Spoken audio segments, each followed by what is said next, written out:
Okay, तो हम दो रेखा छिद्रों पर फ्रॉनहोफर विवर्तन का स्टडी कर लिया है। आज हम एन समांतर रेखा छिद्रों पर फ्रॉनहोफर विवर्तन देखेंगे। तो यहाँ पर मान लेते हैं S1 S2 dot dot Sn N रेखा छिद्र हैं जो कागज के तल के लंबवत प्लेस्ड हैं। ओके, इनके आगे यहाँ पर एक लेंस रखा है जो विवर्तित प्रकाश किरणों को या रेखा छिद्रों से निकलने वाली प्रकाश किरणों को पर्दे पर फोकस करेगा।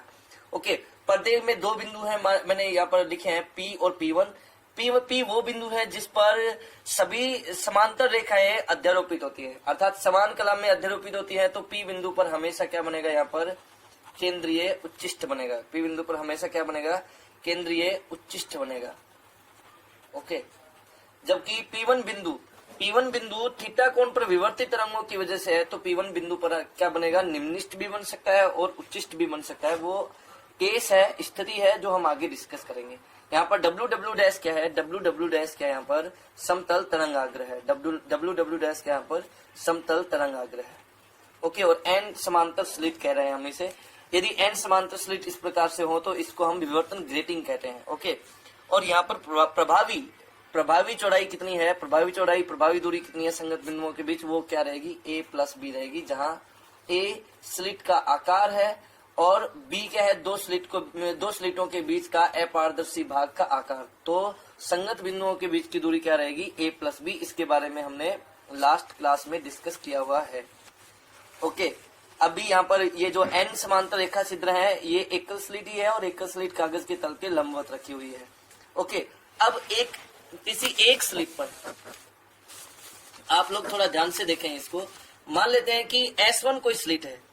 अब S1 स्लिट पर जब तरंगाग्र गिरेगा तो इस पर ओके, तो अब आप ये देखें कि यहाँ पर n रेखा छिद्र है। ओके, और किसी एक रेखा छिद्र पर जब WW तरंगाग्र का जब भाग गिरेगा तो एक रेखा छिद्र के अंदर अनेकों द्वितीयक तरंगिकाएं उत्सर्जित होंगी और इन द्वितीयक तरंगिकाओं का परिणामी तरंग मैंने यहाँ पर दिखाया है चित्र में।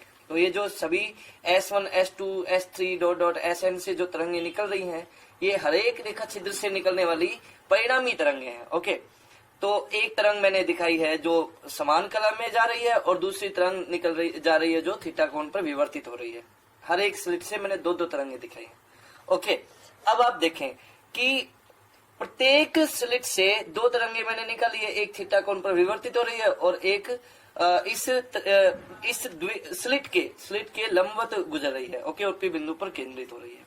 अब चूंकि दो से ज्यादा स्लिटों की तरंगे जब अध्यारोपित होंगी तो यहाँ पर S1 S2 Sn ये किसका काम कर रहे हैं, कला संबद्ध स्रोतों का काम कर रहे हैं। तो ये P बिंदु पर व्यतिकरण की घटना घटित होगी और व्यतिकरण की घटना की वजह से उच्चिष्ट प्राप्त होगा। ओके, लेकिन S1 S2 Sn से निकलने वाली तरंगों का आयाम क्या होगा, हमने पीछे किया हुआ है सॉल्व। A बराबर A0 sin alpha by alpha. Okay, और तीव्रता क्या निकाली थी हमने, आपको याद हो तो I equals to I0 sin square alpha by alpha square, इस तरह से। ओके, अब हम देखते हैं यहाँ पर दो क्रमागत स्लिटों से उत्सर्जित तरंगों के बीच पथांतर कितना होगा। तो मैंने यहाँ पर छोटा सा चित्र दिखाया है। S1 एक स्लिट है और S2 दूसरी स्लिट है, इससे निकलने वाली तरंगों के बीच पथांतर यदि हमें निकालना है तो यहाँ पर मैंने एक लंब डाला है और यहाँ पर ये जो पथ का अंतराल एक है डेल्टा है। ओके, और S1 S2 के जो संगत बिंदु है उन बिंदुओं के बीच की जो दूरी है वो क्या है, a+b है। हम यदि इसको ग्रेटिंग कहें, S1 S2 Sn से बनी रेखा छिद्रों से बनी ये जो स्लिट है इसको यदि हम ग्रेटिंग कहें तो ये ग्रेटिंग अंतराल कहलाएगा। आगे हम देखेंगे इसको। ओके, तो ये पथांतर क्या आ जाएगा, इस तरफ यहाँ से डेल्टा बराबर a+b sin थीटा। पथांतर यदि a+b sin थीटा है तो कलांतर क्या होगा, डेल से लिख रहा हूं मैं कलांतर को यहाँ पर, और वो होगा 2π बाई लैम्डा इंटू पथांतर। तो पथांतर है a+b sin थीटा, तो डेल बराबर हो जाएगा 2π by lambda a+b sin theta, और इसको मैं 2 बीटा लिख रहा हूँ, मतलब डेल इक्वल्स टू है 2 beta. So beta will be equals to what, del by 2।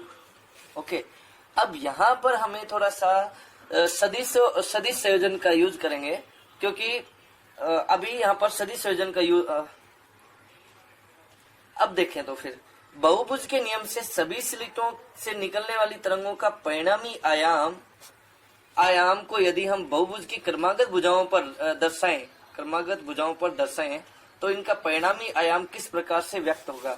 तो मान लेते हैं कि पहले स्लिट से निकलने वाली तरंग का आयाम a है और वो MP1 दिशा में है, दूसरे से निकलने वाली तरंग का आयाम P1 P2 दिशा में, तीसरे से P2 P3 दिशा में, इस प्रकार से nवे का है PN दिशा में। ओके, और परिणामी किधर होगा, बहुभुज के नियम के अनुसार MPN दिशा में। ओके, तो हमने ये पीछे भी किया हुआ है एकल स्लिट के लिए, वैसा ही यहाँ भी है। ओके, तो MP1 का वैल्यू आ जाएगा a, जिसे हम एक तरंग का आयाम कह रहे हैं, और वो क्या रहेगा 2OM साइन बीटा। OM क्या है, यदि हम इस बहुभुज की सभी भुजाओं को यदि एक वृत्त की चाप बोले तो O उस वृत्त का केंद्र होगा, OM उसकी त्रिज्या होगी, तो a बराबर होगा 2OM साइन बीटा। यदि यहाँ पर डेल क्या है 2 बीटा है तो, और MPN यानी परिणामी आयाम क्या होगा 2OM sine n beta, capital N beta. n क्या है, रेखा छिद्रों की संख्या। तो यहाँ से a बाय r करेंगे तो sign beta by sign n beta आएगा, और यहाँ से r की वैल्यू मिलेगी हमें, r मिलेगा a sine n beta by sine beta, और यहाँ से r की वैल्यू आ जाएगी, यदि हम a का वैल्यू रखेंगे तो a sine alpha by alpha sign n beta by sine beta. परिणामी तरंग की तीव्रता जो है वो आयाम के वर्ग के समानुपाती होती है। यदि यहाँ पर नियतांक 1 है तो I बराबर r स्क्वायर हो जाएगा, तो यहाँ पर I बराबर हो जाएगा I note sine square alpha by alpha square into sine square capital N beta by sine square beta. यहाँ पर I नोट किसकी जगह पर रखा है, A नोट स्क्वायर की जगह पर। अब आप देखें कि यहाँ पर I note sine square alpha by alpha square हमने लास्ट में भी किया था, एकल स्लिट से विवर्तन के कारण प्राप्त परिणामी तरंग की तीव्रता है। तो I note sine square alpha क्या है, विवर्तन पद है यहाँ पर, और sine square n beta by sine square beta ये कैसा पद है, व्यतिकर्ण पद है। ओके, तो उपरोक्त सूत्र से हम उच्चिष्ट और निम्निष्ट की शर्तें अभी प्राप्त करने का प्रयास करते हैं। ओके, आप देखना, तो आप ध्यान से देखें यहाँ पर। जैसे सबसे पहले हम देखेंगे मुख्य उच्चिष्ट। ओके, अभी तक हम केंद्रीय उच्चिष्ट द्वितीयक उच्चिष्ट ये बोल रहे थे ना, विवर्तन केवल हो रहा है तो, लेकिन यहाँ विवर्तन और व्यतिकरण दोनों हो रहे हैं, तो यहाँ पर अलग अलग उच्चिष्ट प्राप्त होंगे और अलग अलग द्वितीयक निम्निष्ट प्राप्त होंगे। ओके, तो मुख्य उच्चिष्ट क्या होता है, प्रिंसिपल मैक्सिमा, और प्रिंसिपल मैक्सिमा व्यतिकरण के कारण होगा, और वो कब मिलेगा, जब sine square n beta by sine square beta का हो मैक्सिमम, और ये मैक्सिमम होगा तो I क्या होगा, मैक्सिमम होगा, और जब I मैक्सिमम हो तो उसे बोलते हैं मुख्य उच्चिष्ट। और I मैक्सिमम रहे इसके लिए साइन बीटा को क्या होना चाहिए 0, और बीटा बराबर क्या होना चाहिए प्लस माइनस n पाई, मतलब कलांतर कितना होना चाहिए n पाई बटा 2। लेकिन अब बीटा का वैल्यू हमें यहाँ से मिल गया, मुख्य उच्चिष्ट के लिए क्या रहना है प्लस माइनस n पाई। ओके, हम तीव्रता का मान निकाले, मुख्य उच्चिष्ट की तीव्रता का मान निकाले, तो हमें पता है कि इसको I को मैक्सिमम करने के लिए साइन बीटा 0 होना चाहिए, साइन बीटा 0 है तो साइन n बीटा भी 0 होगा, और sine n beta by sine beta बराबर 0 बटा 0 आएगा, जो कि n निर्धारित मान है।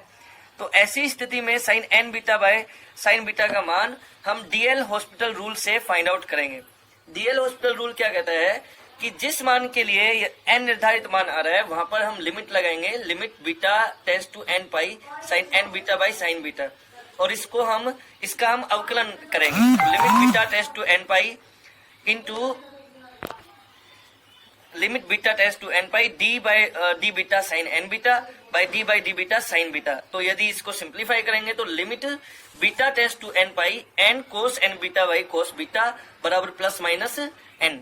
ये कब होगा, जब बीटा का value plus minus n pi हम रखते हैं तो यहाँ से sine n beta by sine beta का वैल्यू क्या है हमारे पास प्लस माइनस n, तो वैल्यू रखेंगे तो I की वैल्यू क्या मिलेगी, मुख्य उच्चिष्ट की तीव्रता क्या मिलेगी, I note sine square alpha by alpha square into n square. तो यहाँ से क्लियर है कि मुख्य उच्चिष्ट की तीव्रता कैपिटल N स्क्वायर के समानुपाती होती है, मतलब जितने ज्यादा हम स्लिट रखेंगे, जितने ज्यादा समांतर स्लिट रखेंगे, मुख्य उच्चिष्ट की तीव्रता उतनी ही ज्यादा होती जाएगी। और मुख्य उच्चिष्ट की तीव्रता के लिए बीटा कितना होना चाहिए, प्लस माइनस n पाई होना चाहिए। ओके, और यदि बीटा का वैल्यू हम ऐसा लिखते हैं तो हमें समीकरण क्या मिलेगा, a plus B sine theta बराबर plus minus small n lambda, यानी n ज्यादा होगा तो विभिन्न उच्चिष्टों की दिशाएं प्राप्त होंगी, मतलब यदि लैम्डा फिक्स हो तो n का वैल्यू बढ़ता जाएगा तो थीटा भी अलग अलग प्राप्त होता जाएगा, अलग अलग उच्चिष्ट प्राप्त होते जाएंगे। तो अभी हमने निम्निष्ट की शर्त देखी, और निम्निष्ट के लिए हमने पता लगाया साइन बीटा का वैल्यू 1 होना चाहिए, साइन बीटा का वैल्यू 0 होना चाहिए। अभी हमने उच्चिष्ट के मुख्य उच्चिष्ट की शर्त निकाली और वो क्या, उसके लिए साइन बीटा क्या होना चाहिए, 0 होना चाहिए। निम्निष्ट की शर्त के लिए साइन एन बीटा बराबर 0 होना चाहिए, जबकि साइन बीटा 0 नहीं हो। ओके, तो यदि sine N beta by sine beta बराबर 0 होगा तो एन बीटा का वैल्यू मिलेगा यहाँ पर plus minus small M pi. Okay, और यहाँ से हमें समीकरण मिल जाएगा capital N A plus B sine theta बराबर प्लस माइनस एम लेमडा। तो यहाँ से a plus B into sine theta बराबर plus minus M lambda by capital N. Okay, तो a plus B sine theta बराबर plus minus lambda by N plus minus 2 lambda by N पर तो क्या मिलेगा, हमें निम्निष्ट मिलेगा। ओके, यहाँ पर क्या मिलेगा, इस शर्त पर निम्निष्ट मिलेगा और इसके अलावा सभी मानों पर हमें क्या मिलेगा, मुख्य उच्चिष्ट प्राप्त होगा। इसके अलावा सभी मानों पर क्या प्राप्त होगा, मुख्य उच्चिष्ट प्राप्त होगा। लेकिन यहाँ पर शानदार बात क्या है कि निम्निष्ट के और मुख्य उच्चिष्ट के अलावा एक और प्रकार का उच्चिष्ट भी प्राप्त होता है और उसे हम क्या कहते हैं, द्वितीयक उच्चिष्ट कहते हैं। क्या कहते हैं उसे हम लोग, द्वितीयक उच्चिष्ट कहते हैं। किन्हीं दो क्रमागत मुख्य उच्चिष्टों के बीच n-1 निम्निष्ट प्राप्त होते हैं और दो क्रमागत उच्चिष्टों के बीच n-2 अन्य उच्चिष्ट बनते हैं और इन उच्चिष्टों को हम क्या कहते हैं, द्वितीयक उच्चिष्ट कहते हैं। इनकी तीव्रता मुख्य उच्चिष्टों की तुलना में अत्यंत क्या रहती है, कम रहती है। अब हम निकालेंगे मुख्य द्वितीयक उच्चिष्ट की तीव्रता। तो हमें आई का वैल्यू पता ही है, समीकरण हमें पता है I nought sine square alpha by alpha square sine square N beta by sine square beta. यदि हम इसका आई के मैक्सिमा निकालना है तो आई के रेस्पेक्ट आई का अवकलन करेंगे बीटा के रेस्पेक्ट में और उसे 0 के बराबर पुट करेंगे। ओके, तो D I by D beta बराबर I sine square alpha by alpha square 2 sine N beta by beta N cos N beta sine beta minus sine N beta cos beta by sine square beta बराबर 0। अब ये 0 होने के लिए N cos N beta sine beta minus sine N beta cos beta क्या होना चाहिए, 0। तो यहाँ से टेन एन बीटा बराबर क्या मिला, एन टेन बीटा मिला या एन टेन बीटा बाई 1 मिला। तो यहाँ से यदि कोण हम एन बीटा लें और एक समकोण त्रिभुज कंसीडर करें तो एन बीटा तो हो जाएगा क्या, लंब, और 1 क्या हो जाएगा, आधार। तो कर्ण क्या हो जाएगा, √1 plus N square tan square beta, n square into tan square beta. और यहाँ से साइन एन बीटा क्या आएगा, लंब बटा कर्ण। तो लंब कितना है, एन टेन बीटा और कर्ण क्या है, √1 minus n square tan square beta. Okay, हमें क्या चाहिए, sine square N beta by sine square beta. तो हम यदि यहाँ पर साइन स्क्वायर एन बीटा का वैल्यू रखते हैं n square tan square beta by 1 plus N square tan square beta into 1 upon sine square beta. तो यहाँ से साइन स्क्वायर बीटा से sine square beta cancel out हो जाएगा और sign square N beta by sine square beta बराबर आ जाएगा n square cos square beta plus N square sine square beta. तो यहाँ से sine square N beta by sine square beta बराबर आ जाएगा n square upon 1 plus N square minus 1 sine square beta. और ये वैल्यू यदि हम रखते हैं तो आई बराबर मिलेगा I nought sine square alpha by alpha square dot N square by 1 plus N square minus 1 sine square beta. तो ये है द्वितीयक उच्चिष्ट की तीव्रता। ओके, तो हमने देखा कि एन समांतर रेखा छिद्रों पर विवर्तन हो तो हमें उच्चिष्ट प्राप्त होते हैं दो प्रकार के, मुख्य उच्चिष्ट और द्वितीयक उच्चिष्ट, और साथ में हमें निम्निष्ट प्राप्त होते हैं।